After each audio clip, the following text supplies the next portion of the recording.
I'm Big. And I'm Surly, and welcome to the Bullshit Sessions. This That is really something what you new. want to call these? I think it's a good name. We had the intercessions, we've got the separate chapters. I think we should also have a bullshit sessions, just where it's like we sit down and fucking talk about whatever the fuck's on our mind. And normally we bullshit for 30 to 40 minutes before we even start an episode, both to prime us for the episode and to get some of the nonsense out of our systems. I mean, if you've seen or listened to these, you know, staying on task is not something either of us are necessarily interested in most of the time. I tried to. Sure, within a given range of your ability to both try and accomplish that goal. Depends on what my goal is. I feel like my goal's being pretty well met through what we're doing. Yeah, but I guess my point was we meander at the best of times. Yeah. So this'll just be that. This one literally has no point. Generally, like the last few chapters, we've been like, this is what we're talking about. But I mean, like, it's really hard to do that and be relevant. Like, sometimes the world is like so fucked up that you can't really go for a structured response. It almost has to be an ad hoc response. Yeah. Like this weekend. Today is the May 16th, for reference, and the US had like 3 or 4, maybe 5 mass shootings yesterday. Like, that's some crazy shit. Yeah.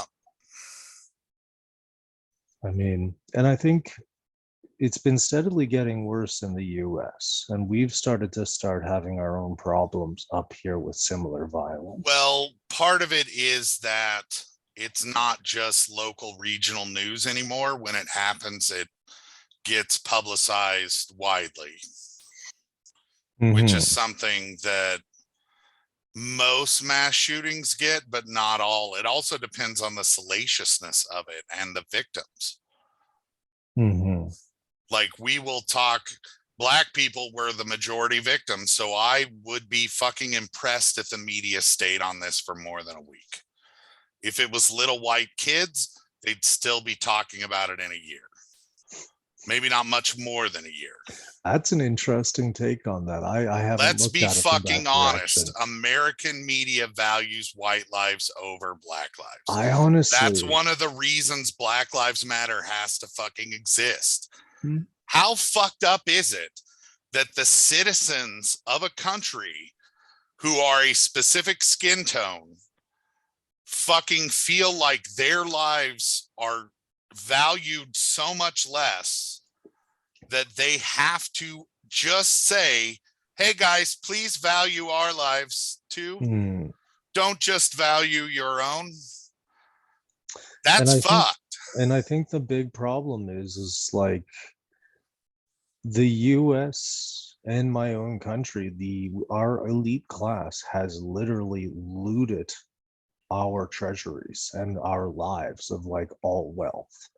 People are very poor again, and to avoid a class war, our leaders picked a culture war. And that culture war, I suspect, ends up in a civil war if we don't start taking steps to reverse direction. I don't know. I told a Trump supporter a joke today. And he did laugh. I am stealing this from one of my students, and I don't know if this is a street joke or not, but this was from like 6 years ago in the middle of Trump. All right. He came up to me and he goes, I don't like Trump because Trump wants to build walls. And walls are what killed Dale Jr. Who's Dale Jr.? A stock car driver. Oh. He crashed into the walls, presumably. I don't know enough about stock car to know that. I knew that joke was funny, Like yeah, that's actually pretty for good. a 12-year-old to come up with that context and He heard whatnot, that somewhere else. I'm pretty maybe. sure. Or he was a pretty clever kid. Fair enough. Fair enough. He was a pretty clever kid. He was not good at school, but he Hmm. was good at talking. Mm. Like one of those kids where you're like, you'll be a salesman when you grow up. Okay. Or a politician. Or a podcaster. Oh, everyone and the dog's got a podcast. Yeah. Might as well, like, what's the term for it? Join the noise. And I mean, this is, I look at this as just filling out my psych profile for when they upload me. All the little side projects I've got going, if I ever get them recorded, and if I have to start paying for Zoom, I'm gonna fucking follow through with them to see if anything hits well enough for me to get some money back for the, I don't know, hobby. I mean, the idea that for a hobby you should get paid is insane. But at the same time, like, I would like to do this professionally. That's an interesting The idea, concept. I would love to be an old-timey radio DJ. I just need to start a Twitch stream and just be an old-timey radio DJ. That's kind of how you do it these days. Because the radio, it's all programmed. So none of the songs work together. It doesn't flow. It doesn't, like, there's no cool down. There's no build up. It's just bad programming. Mm-hmm. That's why all I listen to is NPR, and I drive a lot for my job. I was in the car 5 hours today. Yeah, you guys don't have really good data or like Wi-Fi coverage either, do you? Not in middle America, no. That sucks. The fast stuff immediately drops out when you get outside of a community. You need to like hook up Bluetooth or something to your car if possible, or figure out some way to download podcasts. I mean, the federal government needs to fucking federalize broadband. Yeah, but until the federal government needs to put up Wi-Fi towers. Yeah. And it needs to be considered a fucking utility. Yeah, but I mean, even NPR this is kind of one of the issues is like, excuse me, beer always makes me belch. This is a real problem people face is we've always lived in information vacuums. And for the first time in history, we can actually have like, we're drowning in information.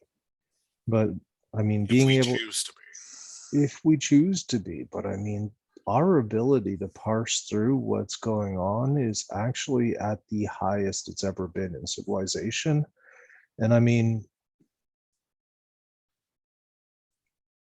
been fucked over ruthlessly since the late 60s is probably the best way to look at our shared history, you know, man?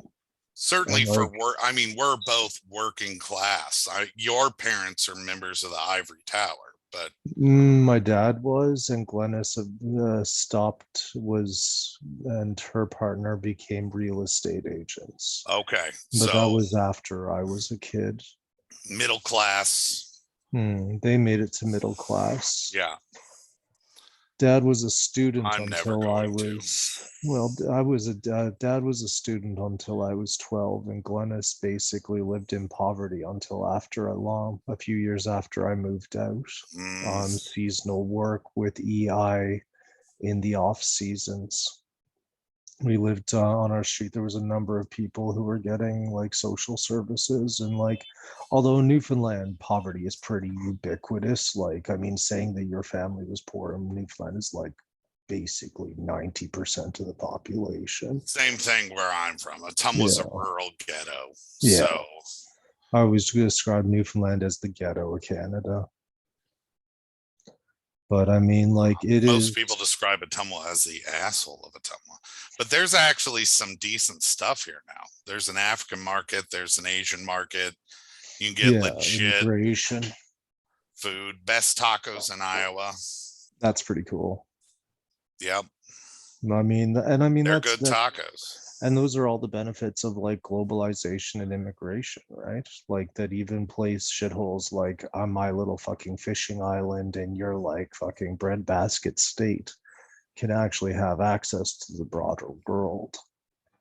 It's just, I really wish they weren't using immigration as an artificial means to keep wages low in combination with exporting jobs through free trade, you know? I've actually Well, the read major articles. employer here is JBS.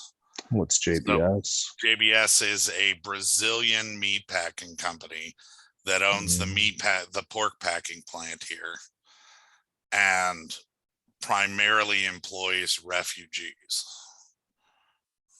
So normal people don't have jobs. You It's mean gotta be, the white folks? yeah. Some of them.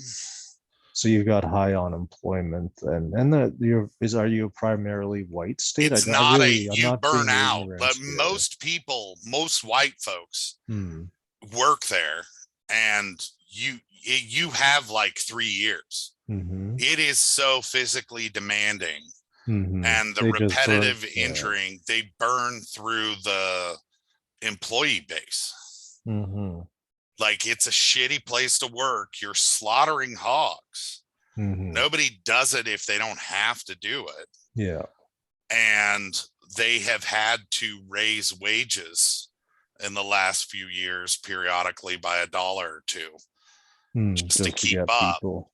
Yeah, but one of the things they do is Iowa has a history of the conservatives being pro immigration. It's not so much that way now. Okay. But like, Iowa had a famous Republican governor that was very pro immigrant. And so the immigration laws here are not like they are in some historically conservative states where it's really easy to deny local it's not repatriation because they're not from the US, but so patriation, like bringing in refugees. And so that's what JBS has focused on as far as expanding its Rather than fix its working base. conditions and pay. Even then, there's going to be the constant problem of the work itself is dehumanizing and damaging. That Like, I agree we shouldn't with. be As a eating so much vegan. fucking pork. Well, I mean, Bacon's delicious. I have been trying to decrease my meat intake. It's the responsible thing to do. It sucks. It's the healthier thing to do. I guess that too. Game Changers is Clearly, a I pretty give good a shit movie to about health. watch. Well, I try to. I mean, the autoimmune disorder thing, for most of my life, I didn't expect to survive my next cold, so I kind of lived pretty recklessly. But once I was like, I think I was like close to 30 before I had my another serious incident. At that time, they're like, yeah, it's an autoimmune disorder. If you play it really safe and blah, blah, blah, you might make it. Well, they didn't say this, but I figured I might be able to make it to see old age if I play it safe. And I mean, that's a neat thing to have, a future, right? I'm in a race. A race to kill yourself? Yeah, my friend Bryce and I. Yeah. One day we got really drunk and we had a heart to heart. We said to each other, I'll race you to death. Sorry, cat. Kitties are nice. Kitties make life worth living. If I'm talking, she comes into the room. She's actually a little bit on the jealous side. She does it while Nicole's here too. I'll be talking. She'll come in and like be aggressively like friendly. But she's aggressive. My puppies are just now learning their names. Oh, okay. Wow. How old are they? We're week 12. So that's 3 months? Yeah, now. So week 12 as of today, since they were born.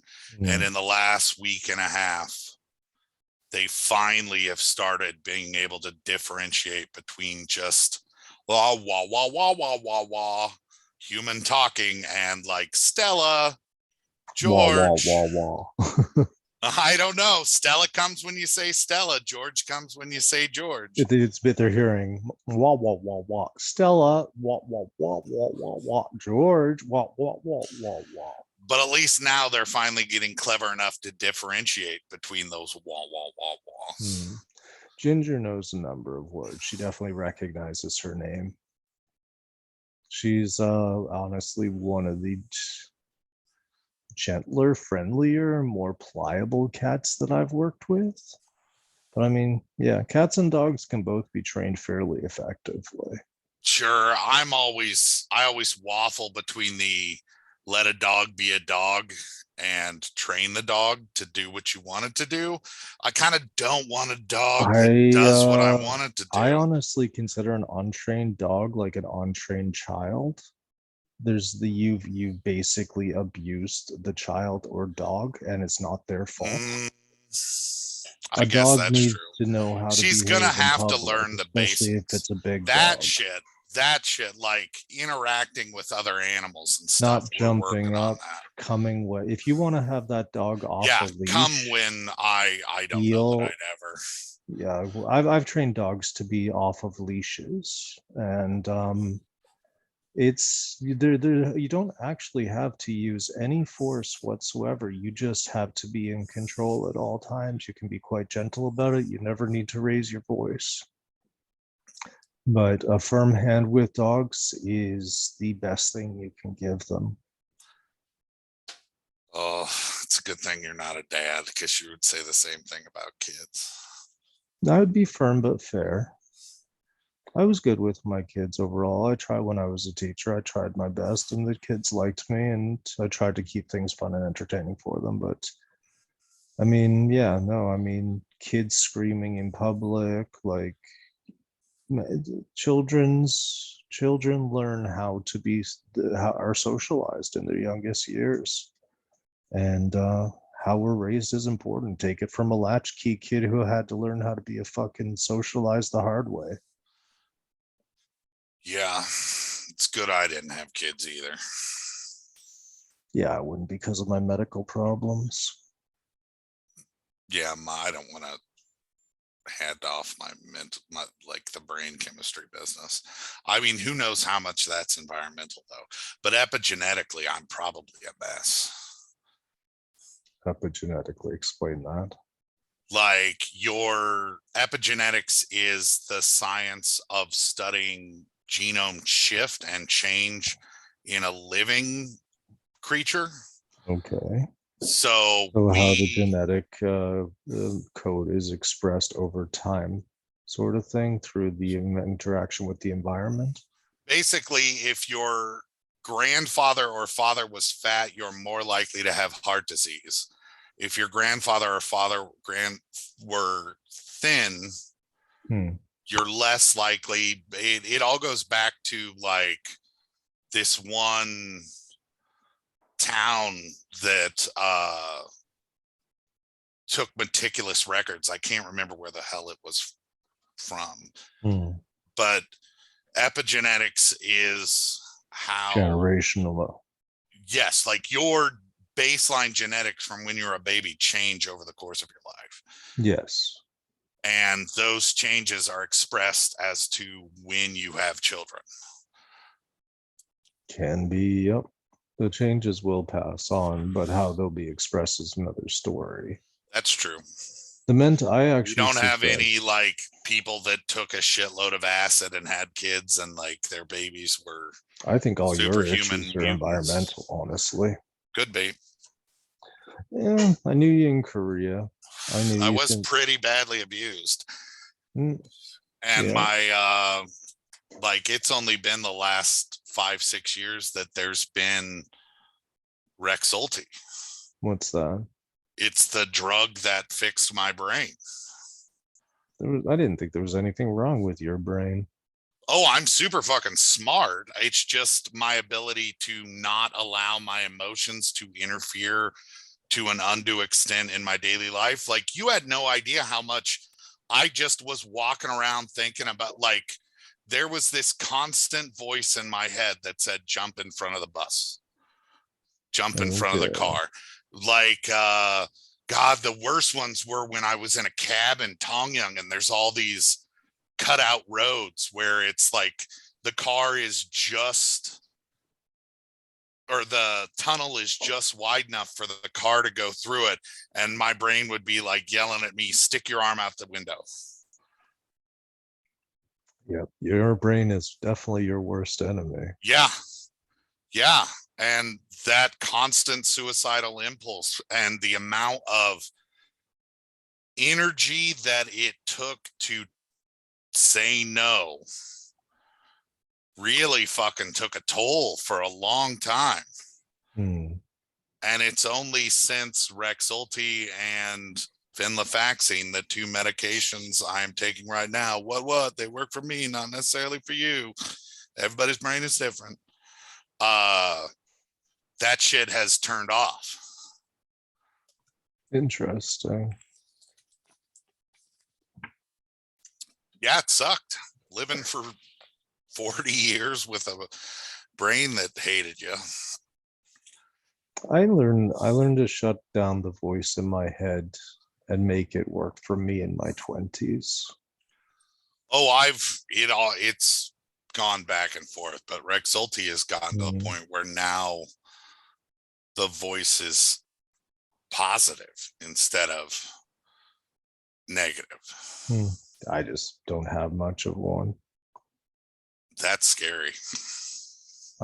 Why? I don't know. I just find the idea. I know, like 35%. 35%? 35%, and then another 15% are abstract picture thinkers. I'm both.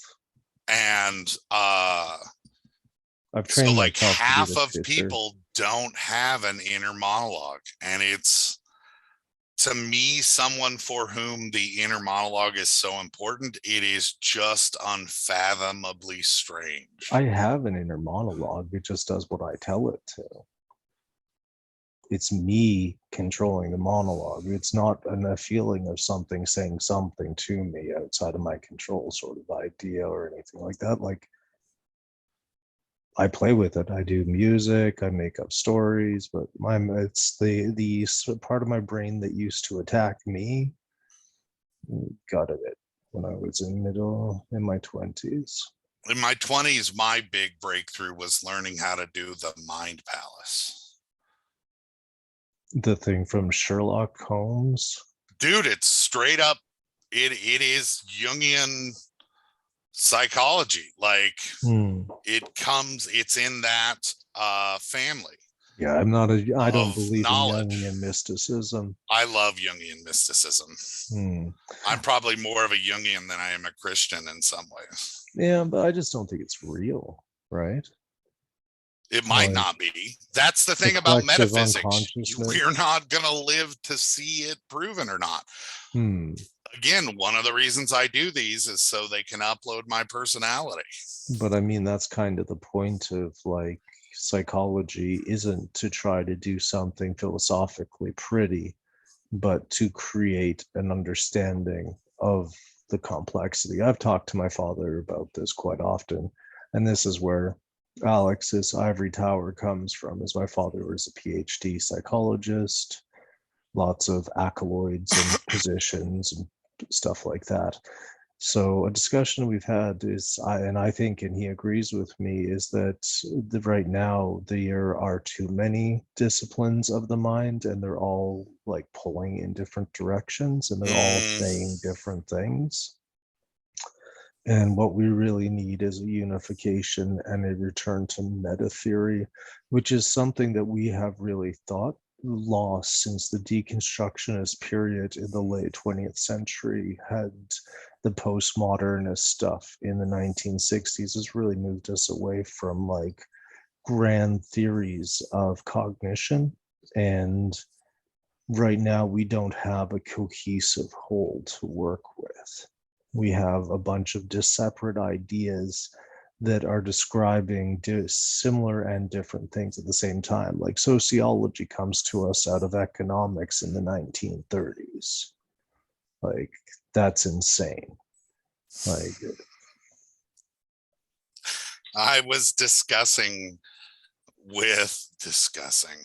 And I mean, economics is definitely should be studied when you're studying human cognition. It is very fundamental. Sure. I was discussing with somebody they were trying to argue that monopolies only exist in the instance of state power, and that in a truly free market there would never be a monopoly. It's not true. Well, yeah, exactly. Natural monopolies are a concept, right? Well, but, first, yes. They were just dropping all this Chicago school silliness. Oof. And I was like, you do know that the Chicago school in the late 90s said, we're done. Economics is done. We figured it out. The great equilibrium of 2002. Like the end of economics was definitely being talked about. And it's very challenging not to just fucking belittle people when they say such nonsensical bullshit online. Like I would never feel the instinct to do that to a person I was sitting face to face with, but online I'm just like, fuck, dummy. Why don't you you're not even punching at the same class. You're an ideologue and a fucking fundamentalist because you are you claim to be a libertarian, but really you're some form of fucking bullshit anarchist capitalist. Yeah, the anarchist capitalist group are some weird fucking like selfish motherfuckers. Yeah. Like a libertarian understand. I think in true libertarian philosophy, you understand you're still part of a community. Well, not the way they use it. They don't even include that liberal is a fundamental portion of the idea. Like they make the argument that conservative is the only libertarian identity.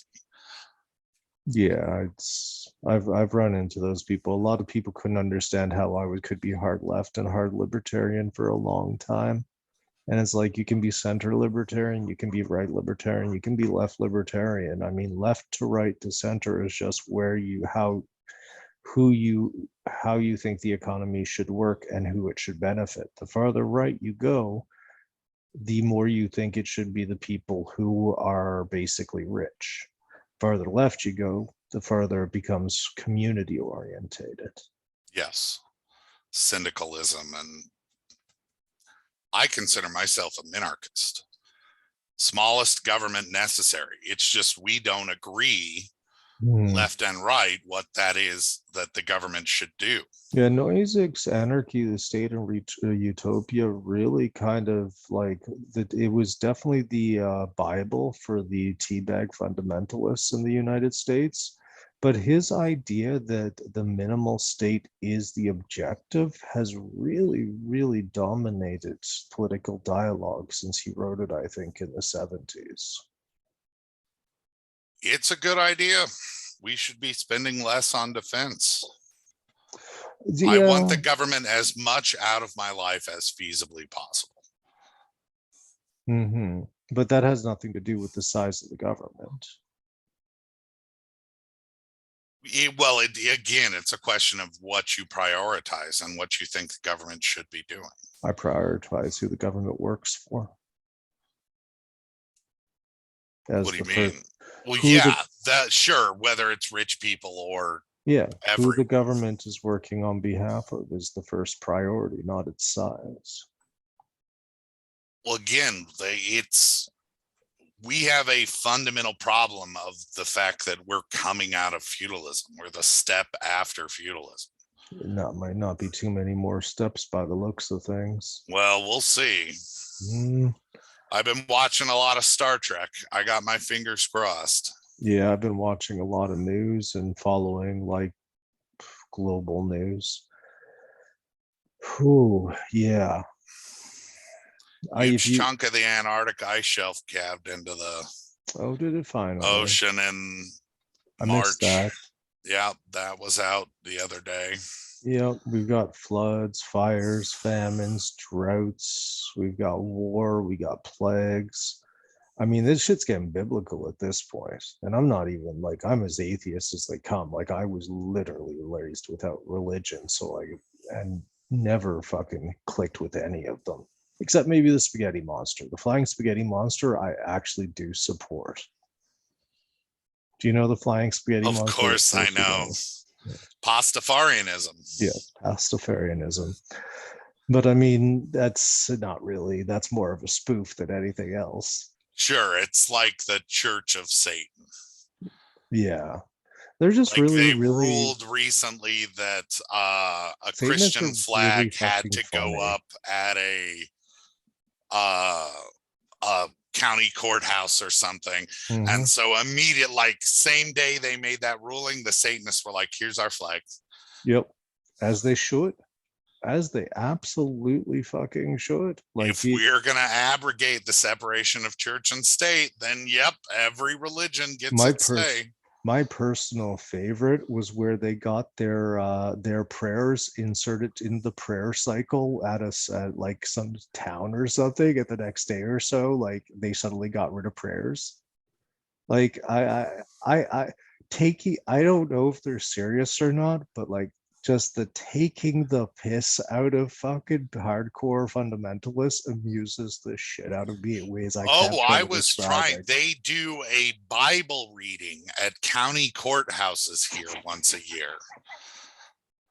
And I was trying to get the nearest Pastafarian entity to come out and join the Bible reading, because they say anybody can come out and read whatever religious book they want, but we're definitely doing the Bible because there's somebody that's a real Christian zealot. And so I tried to get the Pastafarians to come out, and I don't know if everyone knows this, but the Pastafarian religious garb is pirate. They dress up like pirates, and they put a colander on their head. Yep. It's hilarious. Yeah. It's brilliant. And the Pastafarian book of whatever. I'm guessing Pastafarian cookbook. Yeah, really, eh? What would they will come out and read from the Pastafarian cookbook, but they were. Hello, the Pastafarian said, take 8 ounces of water and put it on the heat. Hello, did the Pastafarian monster show up? I don't know. I fucking know nothing about it, but that would be pretty fucking funny.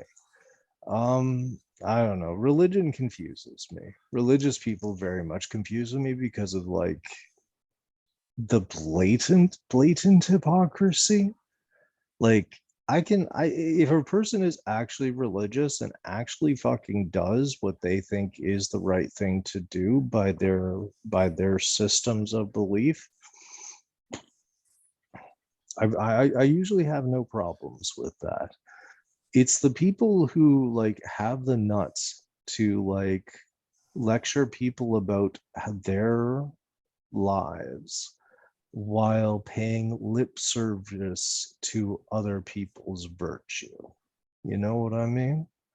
Like, they cloak themselves in religion to hide their own bullshit. Like, Bush was famous for it. The evangelic movement, the Republican evangelical, the Republican Jesus, the money because God wanted us to have money Christians. Yeah. Like, there are some like the religious people who think that, I mean, if your religion, and I'm totally stealing this bit from someone, says you have to drink pasta sauce out of a shoe every Tuesday evening, that's fine. Have at it. I'm going to make jokes about it, but you do you. The second that person wants me to be doing it, it's another question. And I mean, the way religion has actually actively sought to impose its values on our day-to-day lives is incredible. Like, the war on Christianity, like, okay, you guys want to see what a war on Christianity looks like? Let's go, princesses, you know? mostly the problem is fundamentalists. Fundamentalism, I honestly see as a problem of poverty first. A lot of the fundamentalists I met are either fucking like, you'll see the con artists or people taking advantage of it. But I mean, the people who become fanatics are generally like tragic individuals. I'd say the religious fundamentalists I work with had a rough life. Yes.